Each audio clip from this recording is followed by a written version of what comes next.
सर्व पत्रकार बंधूंचं आणि भगिनींचं स्वागत। पिंपरी चिंचवड शहरावर एक मोठं दुःखाचं आणि नैराश्याचं सावट निर्माण झालेलं आहे। दुर्दैवानं आशिया खंडातील श्रीमंत महापालिका 1986 पासून आतापर्यंत जवळपास 40 वर्ष प्रदीर्घ अनुभव असलेली ही महापालिका आणि महापालिकेच्या कचरा विभागामध्ये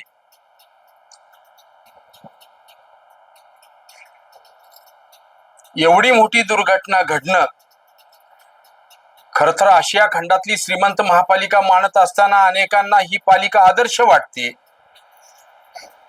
आणि ज्या पद्धतीनं आज 4था दिवस आहे, मोशी सारख्या ठिकाणी आजूबाजूला लोकवस्ती आहे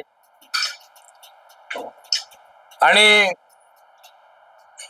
कचरा साठवण्याचं काम, त्याची विल्हेवाट लावण्याचं काम ज्या परिसरामध्ये होतं तो भोसरीमधील मोशी हा भाग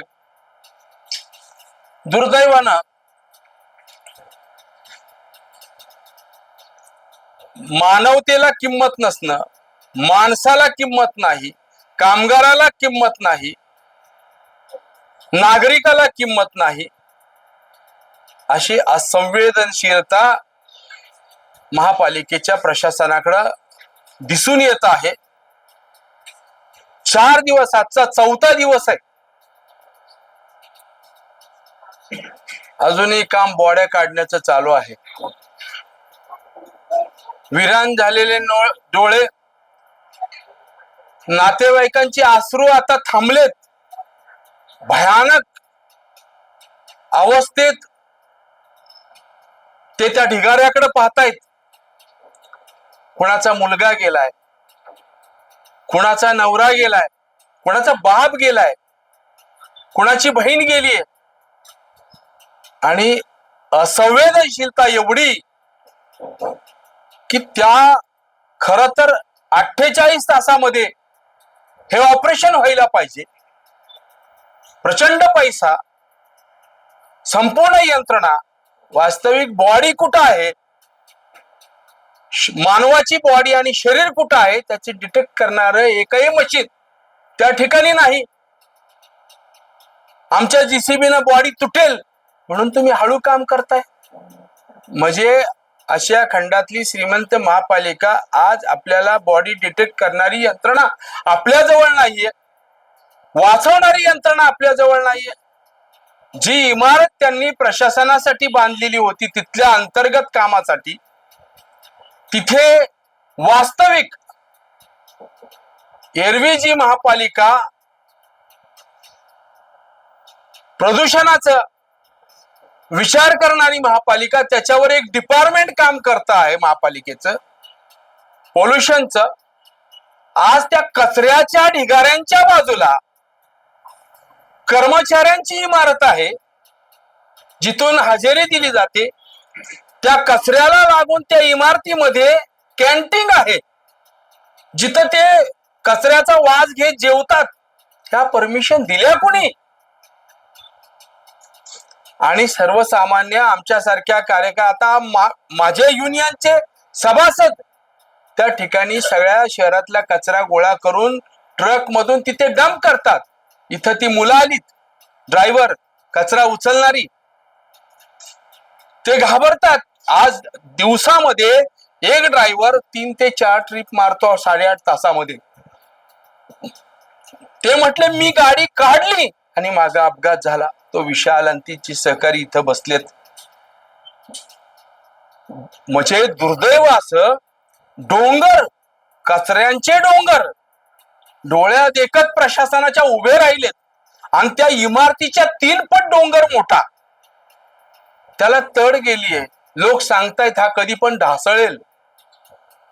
पण संपूर्ण मानवतेला काळीमा फसणारी असली दुर्दैवी घटना घडत असताना असंवेदनशीलतेचा एवढा मोठा कळस, त्या कर्मचाऱ्यांना कुठलीही सेफ्टी नाही, सुरक्षितता नाही.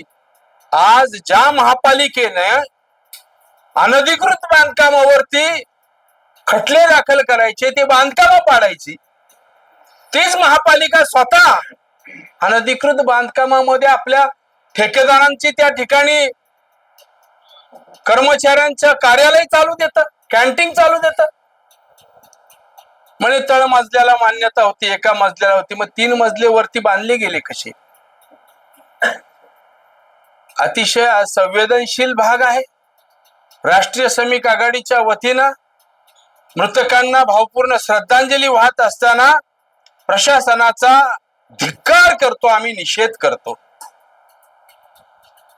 आणि आज संपूर्ण पिंपरी चिंचवड महानगरपालिकेमध्ये नव्हे तर महाराष्ट्रातल्या सगळ्या महापालिकांमध्ये आरोग्य विभागाच्या खाली, वैद्यकीय विभागाखाली, पाणी विभागामधून शहरातून करोडो रुपयाचा टॅक्स तुम्ही घेता आणि त्या ठिकाणी पाणी सोडणारे, कचरा गोळा करणारे ड्रायव्हर असतील, स्वच्छता करणारे स्वच्छता सेवक असतील, हे कायमस्वरूपी कामातले कर्मचारी, प्रचंड मोठा भ्रष्टाचार महाराष्ट्रामध्ये चाललेला आहे.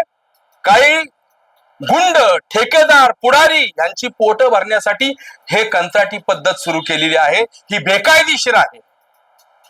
संपूर्ण महाराष्ट्रात आज ती मुलं मेली, तुम्ही 25 लाख काय थडग्यावर वाटणार? त्यांच्या जीवनपणामध्ये त्यांना सेफ्टी दिली नाही, सुरक्षितता दिली नाही. त्यांना विमा किती माहित आहे का? अवघा 1 लाखाचा विमा उतरवला जातो. ज्यावेळेस ही मुलं कंटिन्यू 10 वर्ष सलग काम करतात कचऱ्यामध्ये, त्यावेळेस त्यांना टीबी ग्रासला जातो. महापालिकेनं या कर्मचाऱ्यांच्या आरोग्यासाठी कधीही त्यांच्या आरोग्याची तपासणी वर्षाला व्हायला पाहिजे, एकदाही तपासणी केली नाही. त्यांना कपडे, गणवेश सेफ्टीचे दिले पाहिजेत, एकदाही गणवेश कपडे दिले नाही. तो भारत विकास ग्रुप, बीव्हीजी, काही ठेकेदार हे यांचे जावई आहेत. भरवे केंद्रापासून खालच्या देवळांपर्यंत हेच ठेकेदार, खरे मंत्री हे भडवे. काय ट्रेनिंग आहे ह्यांना? कुठलं ट्रेनिंग दिलंय? आज त्या ठिकाणी करोडो रुपये टाकून कचरा प्रक्रिया पूर्ण करण्यासाठी 2019-20 ला तो कारखाना उभा केला. तो कचऱ्यामध्ये डिपोस्टिंग म्हणजे विल्हेवाट लावायची त्याची त्या मशिनरी मधनं, आणि तो कचरा संपूर्ण नायनाट करायचा, त्याचा खतासाठी किंवा इतर गोष्टीसाठी त्याचा वापर करायचा, त्याची विक्री पण करता येते. आज करोडो रुपये महापालिकेनं तिथं खर्च केलाय. तुम्ही मशिनरी पाहिल्या असतील, एवढ्या मोठ्या. कारखाना बंद आहे, तो कोण जाब विचारणार याला?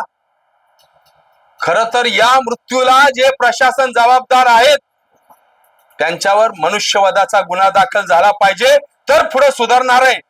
नाहीतर रोज माणसं मरतात. आज अशी परिस्थिती आहे की माणूस स्वतःच्या भरोशावर जगतोय, कामगार हा स्वतःच्या भरोशावर जगतोय. आमच्यासारखे नेते आयुष्यभर ज्यांनी या श्रमिकांना त्यांच्या हक्कासाठी आयुष्य वेचलं, कधीही महापालिका, कारखाने किंवा गव्हर्नमेंट, शासन आम्हाला विचारत नाही की यांच्यासाठी कुठल्या योजना केल्या पाहिजेत. अधिकारी मस्तावलेत, अधिकारी माजलेत, ठेकेदार त्याहून माजलेत. अशी अवस्था आहे की लोकप्रतिनिधीचं पण हे मानायला तयार नाहीत, ऐकायला तयार नाहीत. अशा काही ठिकाणी परिस्थिती झाली आहे. या घटनेचा निषेध करतो. जे जे जबाबदार आहेत त्यांच्यावर मनुष्यवधाचा गुन्हा दाखल झाला पाहिजे. ही घटना अतिशय गंभीर आहे, अतिशय गंभीर आहे.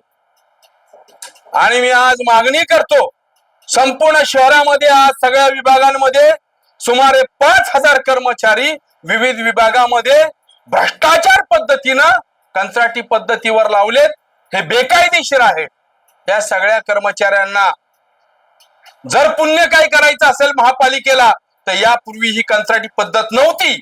काही दलाल लोक त्या काळात निवडून आले चुकून. ते दारू धंदेवाले आले, ते गुत्तेवाले आले, त्यांचेच ठेके, बरीच नावं आहेत, लिस्ट मोठी आहे. मिनिमम वेजेस देत नाहीत, किमान वेतन देत नाहीत, स्वतःचे प्लॅन, स्वतःचे धंदे, ते चालवण्याची अक्कल नाही. आणि सत्ता येते म्हणून यांना आमचे राजकीय पक्ष पोचतायत. त्यामुळं माझी आज मागणी आहे, जे जे जबाबदार आहेत महाराष्ट्र शासनानं, मी कौतुक करतो महाराष्ट्राचे मिनिस्टर्स तातडीनं भेटायला आले. सरकार त्यांनी पाहणी केली, पण पाहणी करून आता नाही, ताबडतोब ह्या संपूर्ण उच्चस्तरीय SIT सारखी चौकशी लावून त्या ठिकाणी जे जे जबाबदार आहेत त्यांच्यावर फौजदारी गुन्हे दाखल झाले पाहिजेत, मनुष्यवधाचा गुन्हा दाखल झाला पाहिजे, ही मागणी करतो. आणि जेवढे कर्मचारी एकही कंत्राटदाराकडे ठेवू नका, त्यांची पोटं भरलीच आता भरपूर, त्या कंत्राटदाराकडून काढून ह्या सगळ्या कर्मचाऱ्यांना परमनंट करावं. जे जे मृत पावलेले आहेत त्यांना 25 लाख रुपये महापालिकेने दिले, मी अभिनंदन करतो. पण त्याचबरोबर त्यांचा वारस ताबडतोब महापालिकेच्या सेवेमध्ये कायमस्वरूपी म्हणून कामावर घ्यावा, ठेकेदाराकडे नको. एवढी मागणी मी संघटनेच्या वतीनं करतो. 15 दिवसात आयुक्त सूर्यवंशी यांनी राष्ट्रीय श्रमिक आघाडीचे जवळजवळ 3,500 कर्मचारी सभासद महापालिकेचे आहेत आमचे, सगळ्यांचे आम्ही कोर्टामध्ये केसेस टाकून इक्वल वर्क इक्वल पे आणि परमनंटच्या साठी मागणी केली कोर्टामध्ये. 15 दिवसात जर आयुक्तांनी आमच्या बरोबर बैठक घेऊन या कर्मचाऱ्यांच्या प्रश्नाला मान्य करून त्यांना जर सेवेत कायम करण्याबाबतचा निर्णय नाही घेतला तर हजारो कामगार कर्मचारी महापालिकेच्या दारात, सगळ्या आमचे डंपर, कचऱ्याचे गाड्या आणि सगळे लोक आम्ही दारात जाऊन बसणार आहोत. ज्याला बहिरं झालेले आहे हे प्रशासन, त्याला जर आवाज ऐकवायचा असेल तर त्याला आम्हाला दणका दाखवणं गरजेचं आहे. कोर्टाच्या तारखावर तारखा 15-15, 25-25 वर्ष आम्ही केसेस चालवतोय, न्याय मिळायला तयार नाही. वकील बदलतोय, न्याय मिळायला तयार नाही. अशी असंवेदनशीलता न्याय प्रक्रियेमध्ये आलेली आहे, प्रशासनामध्ये आलेली आहे. कुणी कुणाला मानायला तयार नाही, मानवता शून्य झालीये. तरुण मुलगा कामाला गेलाय, तो मेसेज पाठवतो, तू जीवन घे, मला थोडा उशीर होईल बायकोला, आणि 10 मिनिटांमध्ये होत्याचं नव्हतं होतं. डोंगर कोसळतो कचऱ्याचा, गुदमरून मरतो. आज त्या कचऱ्यामध्ये मृतदेहाचे चिंध्या झालेल्या आहेत, काही राहिलेलं नाही, पूर्ण बॉड्या खलास झालेल्या आहेत. खूप दुर्दैव आहे. फक्त फोटो काढण्यासाठी जात आहेत. काही नेते मी बघितले 40-40 वर्ष नगरसेवक महापौर झालेले आहेत, लाजा वाटल्या पाहिजेत. तुम्ही काय करताय? हे पाप घेऊन तुम्ही जन्माला आयुष्यभराचं घेऊन जाणार आहात. एवढ्या लोकांचं आयुष्य उद्ध्वस्त, हे पहिल्यांदाच घडतंय. गटर साफ करणारे कामगार गटरामध्ये पडून मरतायत, अनेक मेले, कित्येक झाड. आत्ता झाड पडलं मी येताना मोशीवरनं, त्याच कचऱ्याच्या त्या दुर्घटनेतनं मी येत होतो, पाहून भेट देऊन येता येता एक झाड पडलं गाडीवर. माणसं म्हणजे तुम्ही जे अधिकारी नियुक्त केले सगळं ठेकेदारावर, तो ती झाडं वेळेवर कापतोय का? काय चाललंय? पाणी 3-3 दिवस नाही शहरात, सगळं नियोजन शून्य चाललंय. दुर्दैव असं आहे, समाज मन बधीर झालंय, त्याचा आवाज ऐकणार कोणी राहिलेलं नाही, अशी परिस्थिती झाली आहे. पण सरकार हे संवेदनशील आहे असं मी समजतो. आमचा आवाज सरकारपर्यंत पोहोचेल असं आम्ही मानतो. आमच्या मागण्या एकच आहेत, हे कंत्राटी पद्धत बंद करावी, सगळ्या पोरांना परमनंट करावं, इक्वल वर इक्वल पे द्यावा, परमनंट कर्मचाऱ्यांप्रमाणे वेतन द्यावं, त्यांना ESI द्यावा, आरोग्य सुविधा द्याव्यात, दर वर्षाला त्यांची मेडिकल चाचणी करावी. आणि हे जे मूर्खपणाचं काम चाललंय, डोंगर कचऱ्याचे उभे करणं, अरे पहिलं तर तुम्ही लायकीचे नाहीये प्रशासनामध्ये बसण्याच्या. हा, दुसऱ्यांनी घर बांधलं तर तुम्ही लगेच त्या बायकाच्या प्रशासन अधिकारी पहिल्या पोलीस आणि बिलीस, ते पोलीस पण नसतात, असेच होमगार्ड घेऊन घर पाडतात लोकांची, आणि स्वतः मात्र अनधिकृत सगळं स्वतःच्याच पालिकेत. ह्यांच्यावर कोण कारवाई करायचं? मी तर सांगेन, जे जे जबाबदार आहे, प्रिन्सिपल एम्प्लॉयर, मुख्य मालक म्हणून स्वतः आयुक्त पण तितकेच त्याला जबाबदार आहेत. अरे 3 वेळा त्या आयुक्ताला वेळ मागितली, भेटायला कामगार प्रतिनिधीला वेळ नाही, मग शेकडो गाड्या आणल्या म्हणजे ठेकेदारांना भेटायला वेळ आहे, लोकप्रतिनिधींना कामगार प्रतिनिधीला भेटायला वेळ नाही. इथून जाऊन बसतो ऑटो क्लस्टरला, तिथं सेटिंग, कुठंतरी हे सगळं थांब. हे तो मागचा पण तसाच करत होता, हाही तेच करतोय.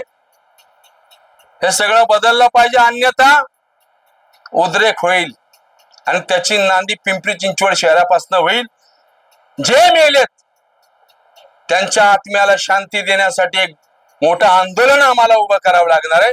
त्यांच्या मुलाबाळांना नोकऱ्या देण्यासाठी, वारसदारांना नोकरी देण्यासाठी वेळ पडली तर आम्हाला रस्त्यावर येऊन आंदोलन करावं लागणार आहे, आणि ते आम्ही करू. 15 दिवसात जर आमचं म्हणणं ऐकलं नाही तर आम्ही आमच्या पद्धतीनं काम करू. आज 3-3, 4-4 लाख पगार घेत आहेत हे ऍडिशनल कमिशनर, असिस्टंट कमिशनर. हा, एवढे पगार घेतात आणि ज्यांच्या जीवावर तुम्ही पगार घेताय त्यांना मृत्यूच्या खाईत ढकलताय, त्याच्यासारखं दुर्दैव नाही. त्यामुळं जनतेलाही मी सांगेन, असंवेदनशीलता ठेवू नका. 3-3 दिवस पाणी प्यायला नाही, पाऊस पडलाय, तुकारामनगर मध्ये पाणी प्यायला नाही, गटर तुमली घरात पाणी आहे, नळाला पाणी नाही, टँकरनं पाणी सोसायट्यांमध्ये. काय करणार नगरसेवक बिचारे? त्यामुळं हा धमाका मोठ्या स्वरूपात उचलला जाईल. आदरणीय देवेंद्र फडणवीस साहेब महाराष्ट्राचे दमदार मुख्यमंत्री आमच्या पाठीशी आहे, आम्ही त्याच पक्षाचे आहोत.